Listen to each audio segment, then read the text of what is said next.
এটা ভুয়া, এটা একটা ভুয়া কথা। মাগুর মাছ রে মানুষ খাওয়ায়, ওটা একদম ফালতু কথা, এটা একটা গজব।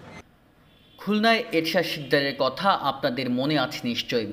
তিনি একজন কুখ্যাত অপরাধী ও সিরিয়াল কিলার। খুন, অত্যাচার, চুরি, ডাকাতি ও অন্যান্য নানা অপরাধের জন্য তিনি কুখ্যাত ছিলেন। কমপক্ষে ৬০ জন মানুষকে হত্যা করেছেন তিনি। হত্যার দায়ে তাকে মৃত্যুদণ্ড দেওয়া হয়, যা ২০০৪ সালের মে মাসের ১০ তারিখে কার্যকর করা হয়। প্রথম জীবনে এরশাদ শিকদার কুলি হিসেবে কাজ করলেও পরবর্তীতে নিজ বাহিনীর দ্বারা অনেক মানুষ হত্যা করতেন। আবার সেই মানুষদের মাংস সুইমিং পুলের মাগুর মাছদের খাওয়াতেন বলে কথিত আছে।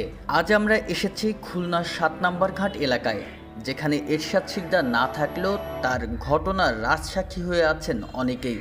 তাদের মুখ থেকেই শুনবো এরশাদ শিকদারের তখনকার ঘটনা।